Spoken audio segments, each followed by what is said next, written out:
Okay, so I've knocked the dough back quite a bit. I've stretched it out. I've let it slump. I'm going to be using my kitchen scraper for this next part. If you don't have one, that's fine. You can use a knife. It'll help you cut the dough apart. But you just got to be really careful with it. It's not ideal, but if you're going to use it, you can use it, or you can just use your fingers to separate the dough. Although, of course, you're not making 3 batches, you're making 1. So that's going to be one of the big significant differences here, is that I'm making 3 batches, 3 dough balls, you're making 1. So you won't need to separate, but I will. So I'm going to take about this much dough. Typically I'd measure this out, but I'm going to go with what I got this morning. And let's move the rest of this dough off to the side so that it can sit.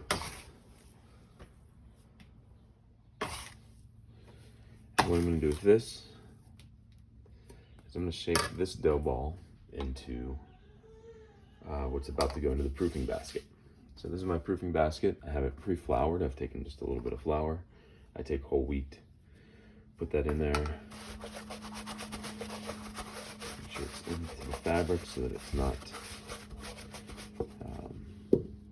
going to accept too much water and knock out some of their clumps. So I set that off to the side with floured hands.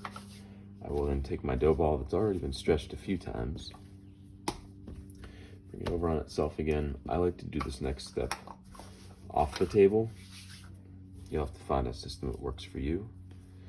But again, with really light, nimble fingers, what I do is start to bring this dough ball into a dough ball. Try not to use too much flour here, because if you use that flour, the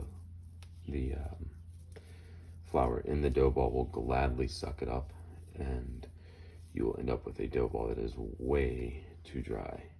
So keeping that in mind, you're going to wrap this dough ball up, moving your fingers very nice and quick, nice light fingers. Tighten that skin. You want a medium tight skin on your dough ball. Once you do this for a little while and you feel like you've achieved that, you can take your wheat flour that's on the surface of the table and just go ahead and set this in there to get some flour on the top, which right now is the bottom, but will be the top. I'm just going to move that around in there. I've got a nice coating of flour, and I will place that into my proofing basket.